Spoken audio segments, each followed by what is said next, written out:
El posmodernismo generó en la sociedad una cultura de la urgencia, como lo he venido presentando en las líneas anteriores, que solo es calmada por el consumismo.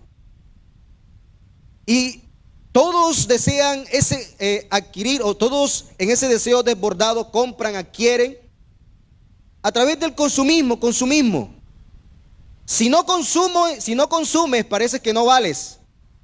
En este marco, el futuro ya no existe. El pasado se olvida. El único tiempo importante parece ser solo el presente. No hay causas ni consecuencias. No hay consecuencias, perdón. No hay causas ni consecuencias de las cosas. El mañana no es un tiempo de esperanza, según el posmodernismo, porque la espera parece ser que no tiene valor e importancia. Otro aspecto es el pluralismo religioso. Hablando acerca del posmodernismo. Ese aspecto o ese pluralismo religioso, explicado como la creencia de que uno debe tolerar todas las creencias religiosas, porque ninguna religión puede ser cierta. Esta noción concuerda con los principios que definen la disposición posmodernista, y es la desconfianza de la verdad absoluta. Para el posmodernista no existe verdad absoluta. Todo es perspectiva, desde mi posición, desde mi punto de vista. No hay verdad absoluta. Y un ejemplo muy trivial y sencillo que se me ocurre rápidamente, es como si yo dijera, como ya algunos recuerdan, vengo de La Guajira, Maicao exactamente. Hace calor allá, y bastante. En estos tiempos estamos pues refrescados. Pero si yo llamara a uno de mis compañeros que están en Bogotá, que viven en Bogotá, el hermano Gabriel, y le digo, hermano Gabriel, hace un calor aquí en Maicao. El hermano Gabriel me dice, no hace calor, hace frío. No, es que hace frío en Bogotá, pero en Maicao hace calor. Le estoy diciendo una verdad absoluta, hace calor, estoy sudando. Pero el hermano Gabriel me dice, no, es que desde mi perspectiva hace frío. Y el posmodernismo siempre habla de esa perspectiva. Y muchos no aceptan, y créanme que a veces se entra en el debate de convencer a las personas en que crean en que Jesús resucitó. Pero déjeme decirle que si desde la perspectiva de esa persona, crea o no, si Jesús resucitó, esa es una verdad absoluta, que Jesús, creas tú o no, Él resucitó. Amén.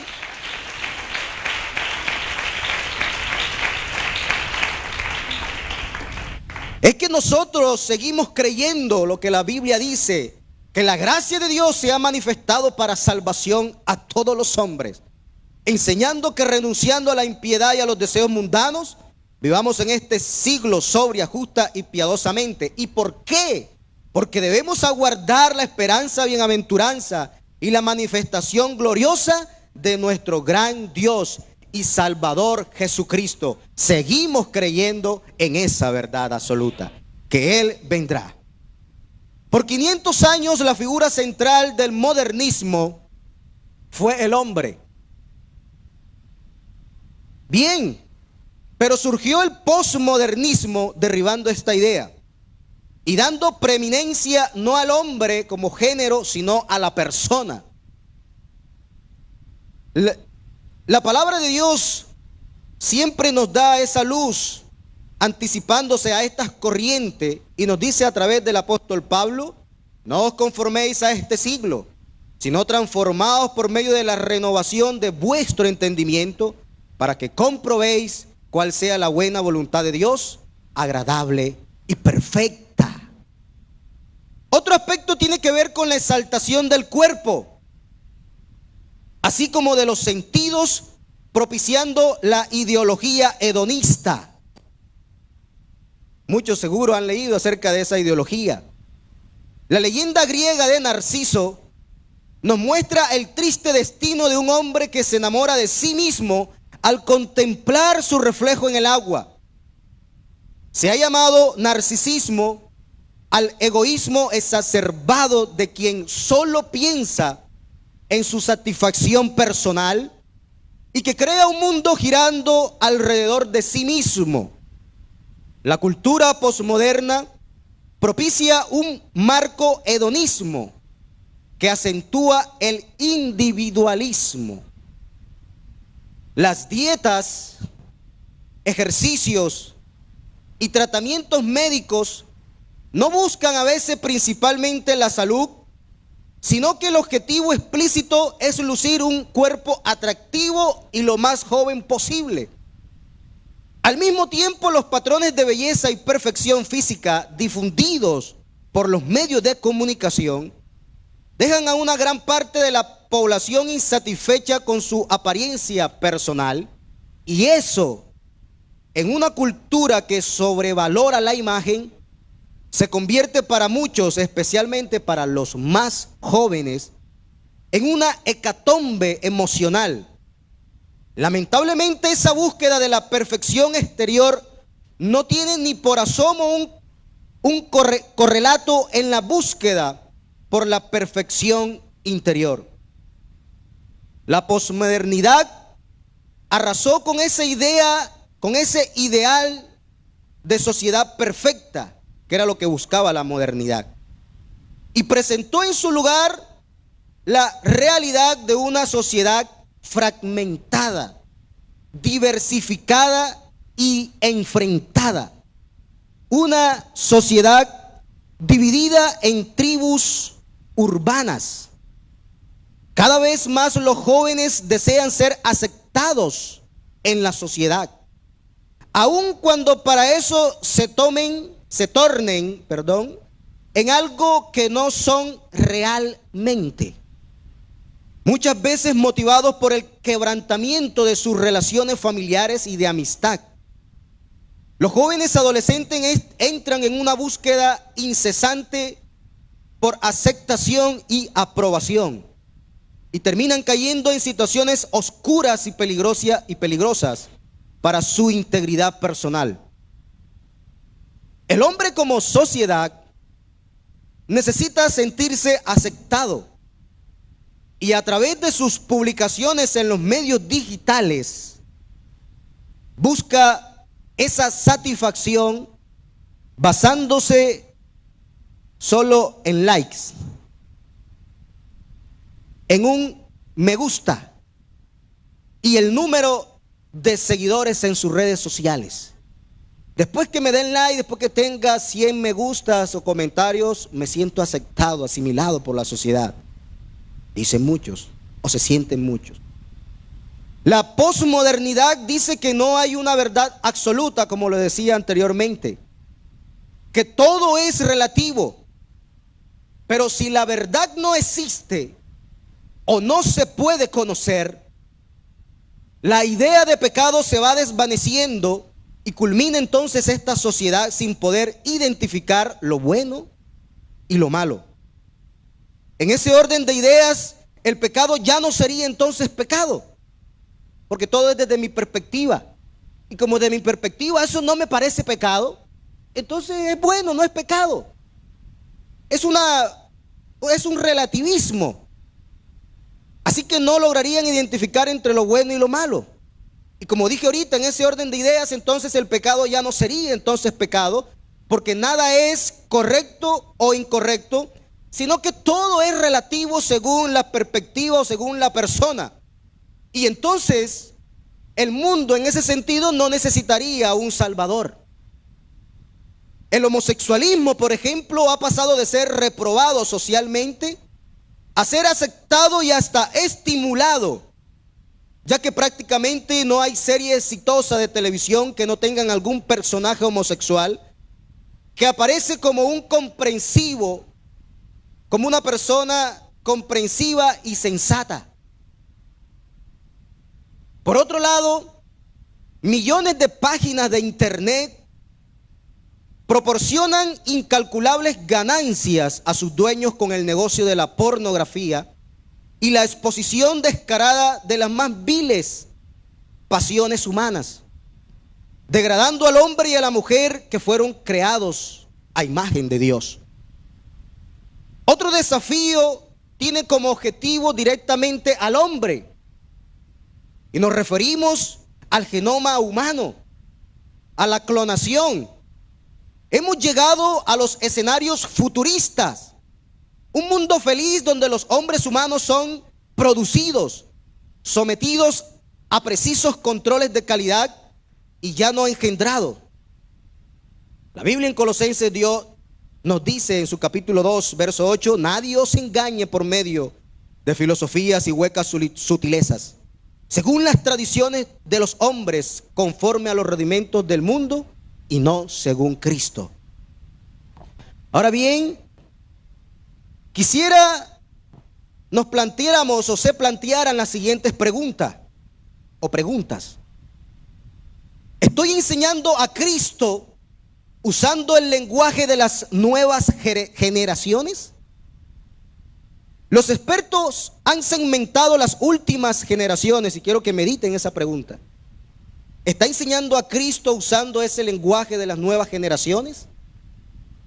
Algo parecido decía nuestro hermano Michael ayer. Los expertos, como decía ahorita, han segmentado las últimas generaciones en base a elementos económicos y culturales.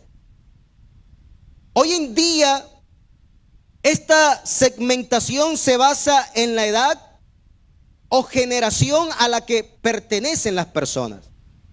Creo que muchos han escuchado acerca de la generación X, la generación Z, la generación Y. Actualmente existen 4 generaciones dependiendo de la edad. Número 1, inmigrantes digitales, nacidos entre 1946 y 1964, esos que se levantaron con las canciones que el hermano Michael hacía mención. Otra generación es la generación X, la del hermano Michael.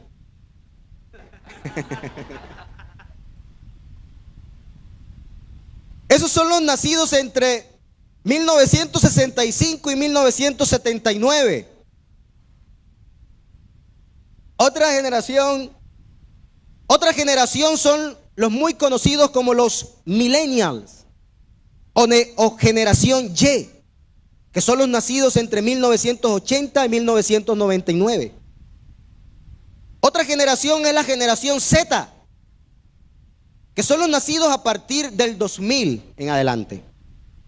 La última, la generación Z, ha sido víctima por la internet.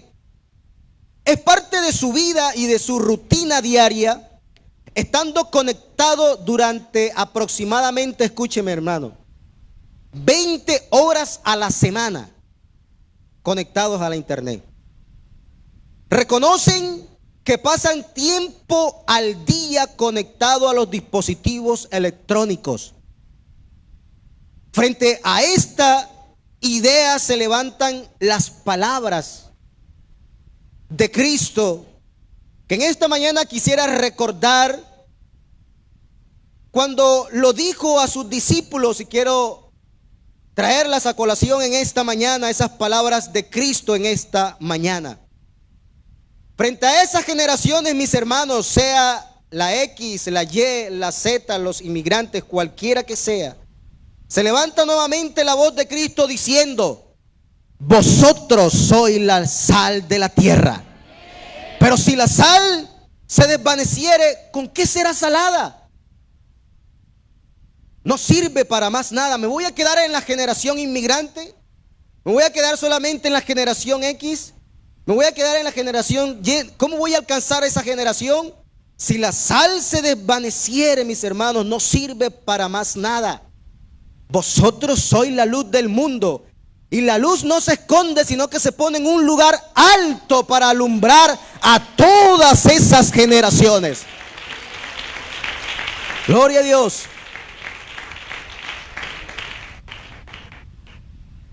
Al pasar niños, jóvenes y adultos tantas horas conectados a la red,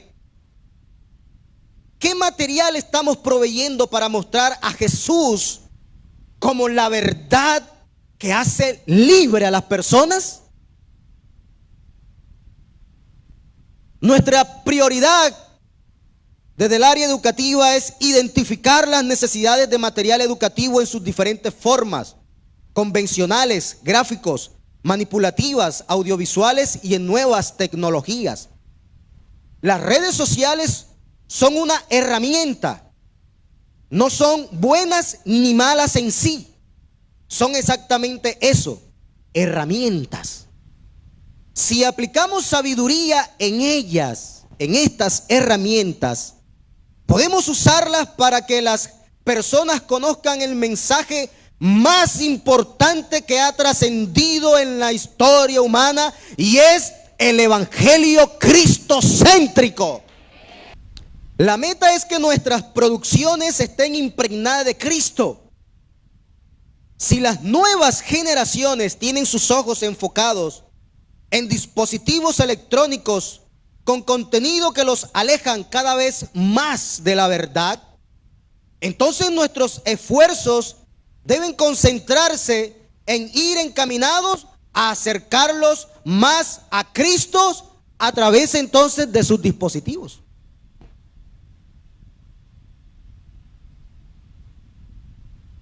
Alguien en una ocasión leía y dijo lo siguiente: estoy seguro, decía esa persona, estoy seguro que si los apóstoles estuvieran presentes, todos estarían usando Facebook, Twitter, Instagram, Snapchat y WhatsApp, porque las nuevas tecnologías les brindarían más oportunidades de llevar el mensaje de Jesús a millones de personas. Y recuerde, mi querido hermano, el Señor Jesús nos prometió que si creemos en Él, aún cosas mayores haríamos en su nombre. Diferentes historiadores afirman que Pablo viajó entre 14,000 y 16,000 kilómetros en un lapso de 9 años. El tiempo que tuvo que invertir. Con el propósito, y su único mentalidad o propósito, era extender el mensaje de salvación. Ahora bien, en pleno siglo XXI, tú y yo tenemos la posibilidad de llevar este mensaje a millones de personas en tan solo unos pocos segundos. Por eso debemos ser audaces y comprender el tiempo que estamos viviendo para compartir de una manera eficaz, como lo es la palabra, esta palabra poderosa a través de las redes sociales. Enseñar a los jóvenes e iglesia en general, a todos, porque los jóvenes hacen parte de la iglesia. Enseñar a la iglesia en general el uso de las redes sociales, aprovechándola al máximo. Estas nuevas herramientas de comunicación masiva y su trascendencia, pues nos permitirá también formar discípulos digitales. Deseo terminar formulando algunos interrogantes a manera de reflexión. ¿Reflejas a Cristo en tus redes sociales? ¿O solo te interesa ese egocentrismo y ese yo? Ahorita hacía el comentario de esa persona que decía que si los apóstoles en este tiempo utilizaran todas las redes para llevar el evangelio. Pero no me imagino a Juan recostado al pecho de Jesús, aquí todo casual con Jesús. Donde nada más le importa el que, no, estuve con Jesús aquí en el pecho. Eso es lo que me importa. Pero el mensaje cristocéntrico, la esencia, el mensaje. Sí, bendecida por Dios, ¿cierto? Pero el mensaje cristocéntrico, ¿dónde está? La esencia de ese mensaje. Así que reflejas a Cristo en tus redes sociales. Cuando escribes o tuiteas, ¿piensas como pensaría Cristo? Cuando actualizas tu muro, ¿lo haces reflejando a Cristo?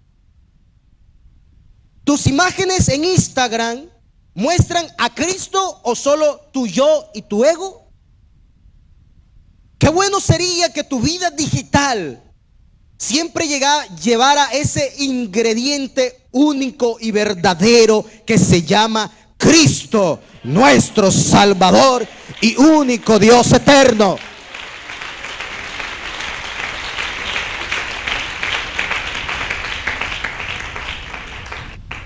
Tomé unas palabras de la presentación de nuestro hermano Gildardo y quiero decirle a continuación. Si Él no ocupa el primer lugar en mi vida y no es el centro de mi existencia, entonces no soy cristocéntrico. Mi vida cristiana no es solo en el templo o en la congregación. Mis hermanos, no es algo de forma, sino de fondo. Mi vida debe seguir siendo cristocéntrica detrás del computador, detrás de la tablet, detrás del celular. ¿Sabe por qué? Porque ya no vivo yo, sino que vive Cristo en mí.